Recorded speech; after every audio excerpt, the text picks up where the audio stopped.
श्री शिवाय नमस्तुभ्यम। दोस्तों, हर हर महादेव। कैसे हैं आप सब। देखिए, कल है बुधवार और 9 अगस्त और इस दिन पड़ रही है बुधवार। देखिए, गणेश जी का दिन माना जाता है। इस दिन ये ज्ञान बुद्धि विवेक से जुड़ा हुआ है। देखिए, इस दिन हम बताएंगे बहुत ही छोटे छोटे उपाय, इसलिए इन्हें ध्यान से सुनना। पूज्य गुरु जी की कथा सुनकर समझकर समझाने का पूरा प्रयास करूंगी, इसलिए वीडियो को अंत तक जरूर देखना। और अगर आप भगवान शिव के सच्चे भक्त हैं तो चैनल को सब्सक्राइब जरूर करना। देखिए, पूज्य गुरु जी ने अपनी कथाओं में जो उपाय बताए हैं उन्हीं में से छांटकर हम अपनी वीडियो में इन उपायों को बताते हैं, ताकि आपको करने में कोई परेशानी ना हो। देखिए, हम चलते हैं अब पहले उपाय की ओर। जो पहला उपाय है वो धन संपदा से जुड़ा हुआ है। देखिए, आपके घर में धन की कमी है, आपका व्यवसाय नहीं चल रहा है, तो आप इस उपाय को अवश्य ही करना चाहिए। यह उपाय केवल गेहूं के 7 दाने मात्र से होता है। इसमें गेहूं के 7 दाने लेने हैं, जो टूटे फूटे खंडित नहीं होने चाहिए। उसके बाद में हमें लेना है 1 चुटकी जौ। देखिए, जौ अगर आपके पास नहीं है तो मार्केट में आसानी से मिल जाएगा। हमें लेना है 1 चुटकी। पूज्य गुरु जी ने इनकी कोई संख्या नहीं बताई है। उसके बाद में हमें लेना है 2 दीपक। देखिए, दीपक आप आटे का भी ले सकते हैं, चाहे मिट्टी का भी ले सकते हैं, परंतु उसमें गोल बाती डालनी है। देखिए, अब हमें करना क्या है। हमें मंदिर में जाने से पहले, जब हम मंदिर में जाते हैं तो उससे पहले हम जब अपने घर में पूजा पाठ करते हैं तो 1 दीपक हमें अपने पूजा वाले स्थान पर अपनी मनोकामना बोलते हुए लगा देना है। उसके बाद में हमें जाना है शिव मंदिर। देखिए, जो दूसरा दीपक है वो जो हमने बाउंड्री बना रखी है, हर शिव मंदिर में ऐसा होता है। देखिए, 1 दीपक हमें वहाँ बाउंड्री के ऊपर जला देना है। उसके बाद में हमें वहाँ पर जाकर उत्तर की तरफ मुख करके बैठ जाना है। उसके बाद में जो लेकर आए हैं, उससे पहले तो हमें अपनी पूजा पाठ करनी है। उसके बाद में जो लेकर आए हैं उस जौ को उठाकर हमें भगवान शिव के शिवलिंग पर समर्पित कर देना है। देखिए, आपको स्क्रीन पर अच्छे से दिख रहा होगा। उसके बाद में जो हम गेहूं के दाने साथ लेकर आए हैं, जो भगवान शिव के शिवलिंग के ऊपर जो मटकी होती है जिसे हम जलाधारी बोलते हैं। देखिए, जहाँ पर भगवान शिव की 5 कन्या होती हैं, जया, विषहरा, शामलीबारी, तोतली और देव, हमें वो 7 गेहूं के दाने उसमें डाल देना है अपनी मनोकामना बोलते हुए। देखिए, उसके बाद में जो हमने जो अर्पित किया था, हमें उन जौ में से 1 या 2 जौ वहाँ से उठा लेना है, भगवान शिव से प्रार्थना करके कि हे भगवान, हमारे घर में अन्न धन की कोई कमी नहीं रहे। ऐसी हमें प्रार्थना कर कर वो जो 1 या 2 हमें वहाँ से उठा लेना है और जो हम जिसमें आटा रखते हैं उस टंकी में हमें लाकर डाल देना है। देखिए, अगर आप टंकी में नहीं डाल सकते हैं तो आपके घर में जो गमला होता है, हमें उस गमले में वो जो लाकर डाल देने हैं, कोई दिक्कत नहीं है। हमें अपनी मन की मनोकामना बोल देनी है कि भगवान हमें अन्न धन के भंडार भरे रखें। ऐसा यह उपाय बहुत ही अचूक उपाय है। देखिए, चलते हैं हम दूसरे उपाय की ओर।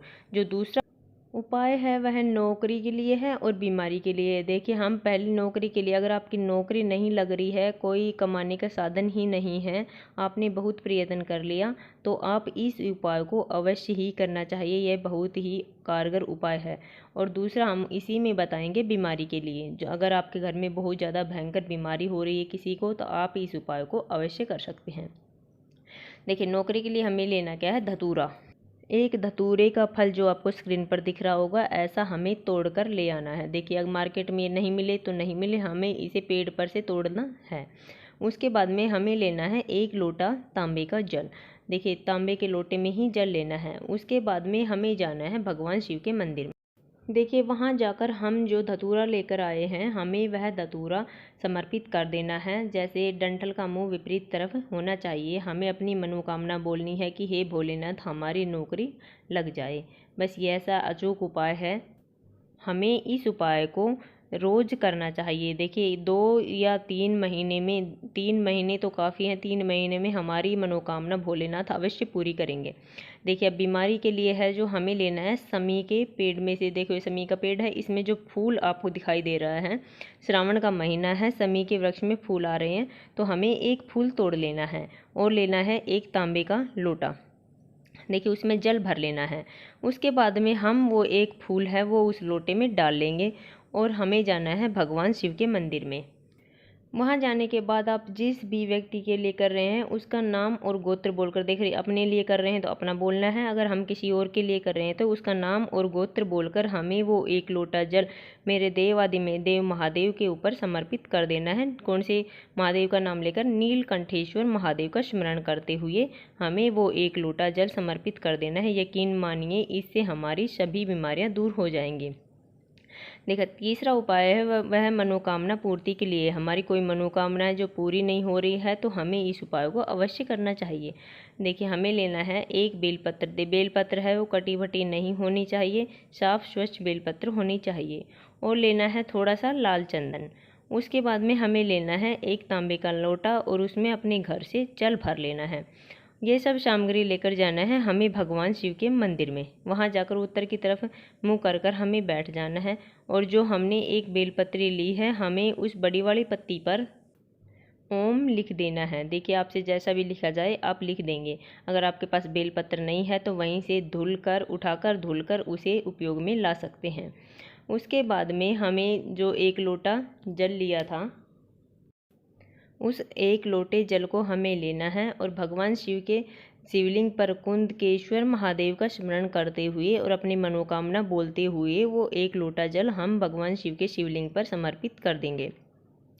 देखिए उसके बाद में करना है हमें जो बेलपत्र लिए हैं हमें उसे पकड़ना है। देखिए हमने स्क्रीन पर सर्कल लगा रखा है, बेलपत्र को यहाँ से आपको पकड़ना है। देखिए इनके कुछ नियम होते हैं पकड़ने के, तो हमें इस बेलपत्र को यहाँ से पकड़ लेना है और श्री शिवाय नमस्तुभ्यम का जाप करते हुए अपनी मनोकामना बोलते हुए कुंदकेश्वर महादेव का स्मरण करते हुए हमें वो एक बेलपत्र हमें भगवान शिव के शिवलिंग पर समर्पित कर देना है।